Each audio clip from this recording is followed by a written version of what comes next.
Booba and the Underground Dwarfs.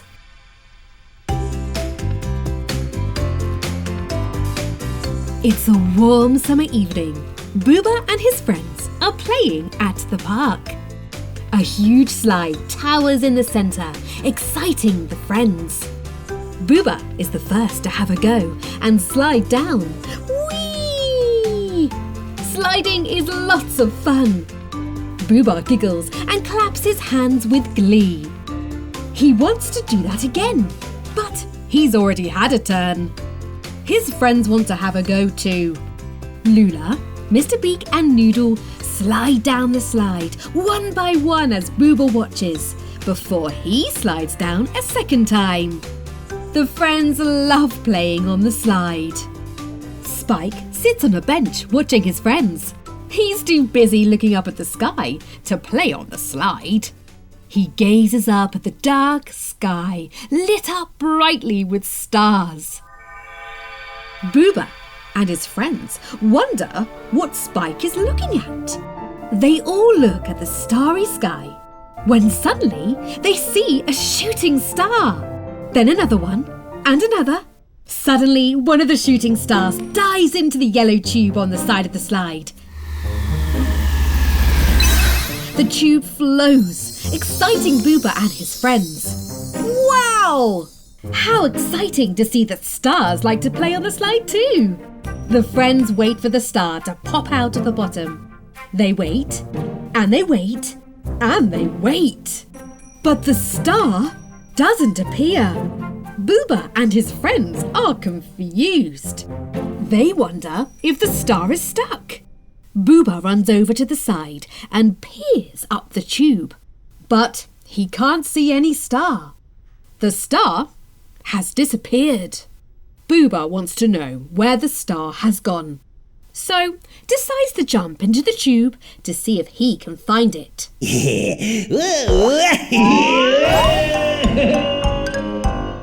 Something magical happens to the tube.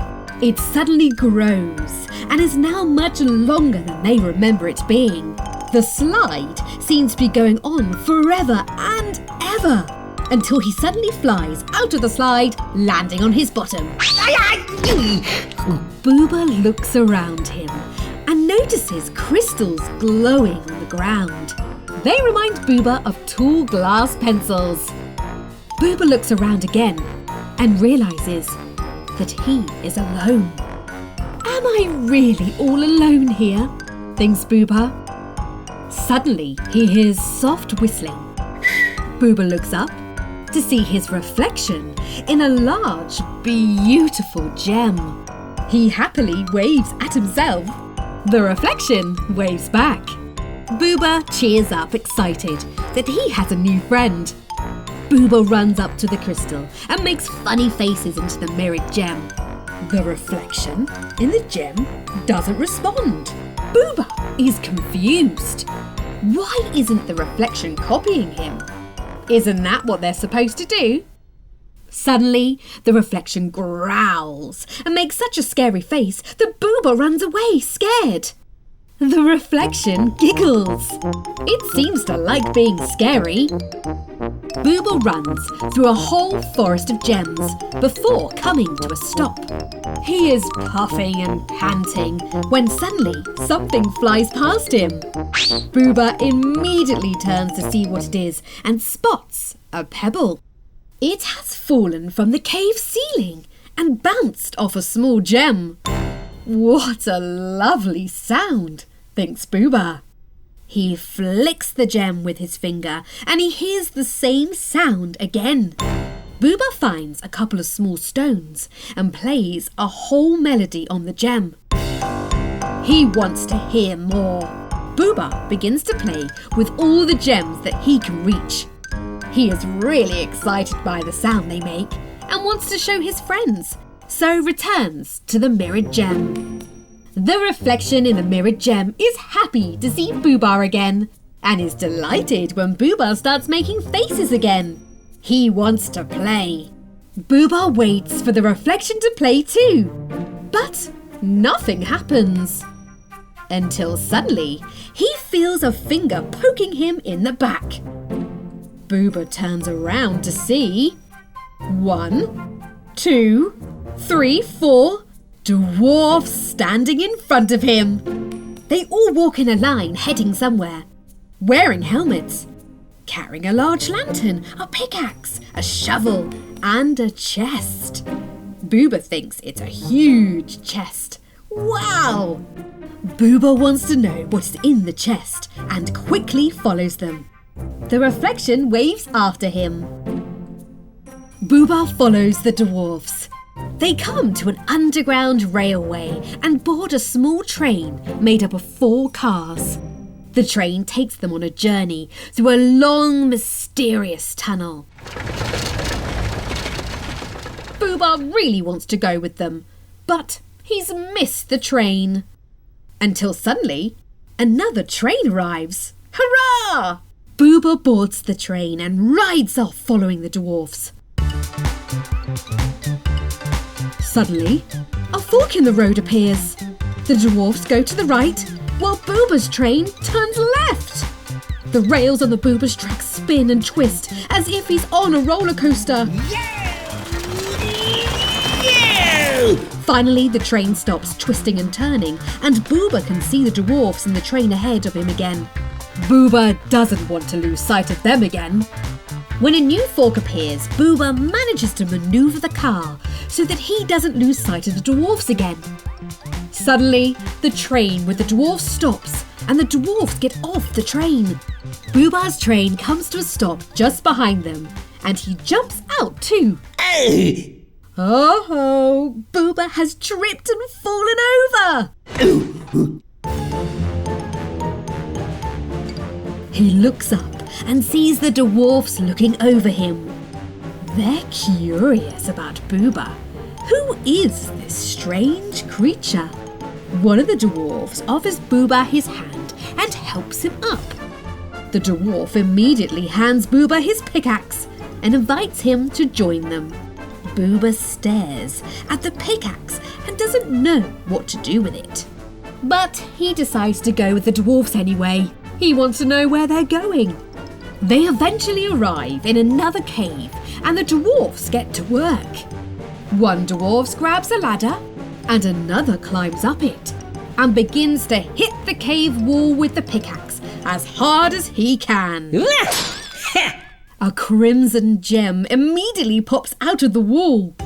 One of the dwarfs catches it and looks at it curiously with a magnifying glass. Satisfied with what he sees, he places it in the chest. Booba notices that the chest is already full of colourful gems. They shimmer and shine in the light of the lantern. So, that's what a pickaxe is used for. To find treasure, thinks Booba. What a useful tool. Booba walks up to the cave wall and hits it with the pickaxe. Nothing happens. Then he hits again, a little higher. Still, nothing happens. Booba hits higher and higher. He doesn't give up trying to get his own treasure. Soon, Booba is hanging from the ceiling, holding on to the pickaxe. He looks down at the dwarfs. Can somebody help me down? He giggles. The dwarfs bring a ladder to help Booba down. But soon, all the dwarfs are hanging from the axe. They're all too heavy for the axe, and suddenly, they all fall! But look what's happening. There are lots and lots of gems falling from the ceiling. Booba has made a giant hole and found lots of hidden treasure. The dwarfs look at Booba. He is their hero. They have never seen such a talented treasure hunter before. They all run round, picking up the scattered gems, thankful to Booba for his help. As their hero, they honour him by making him an official treasure hunter and gift him with everything he needs to become a great treasure hunter.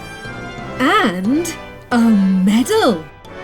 Booba is very excited, but As he is about to leave, his excitement disappears.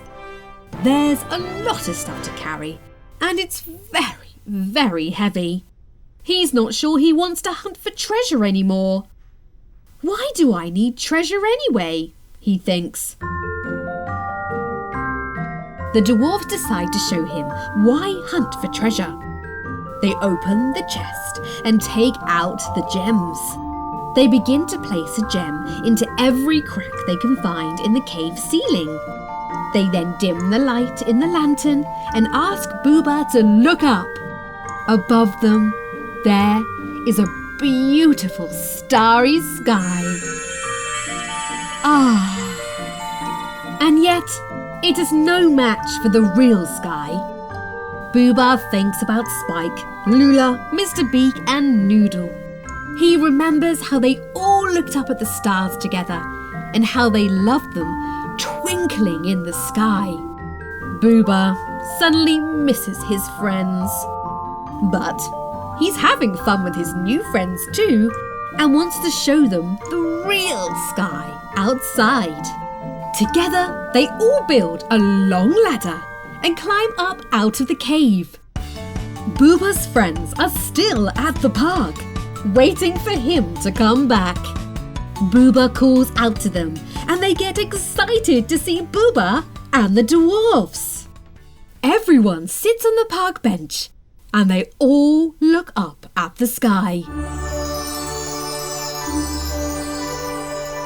The dwarfs love the sky.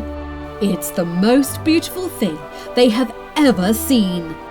They love their own sky in the cave. But there's nothing like lying under a real sky.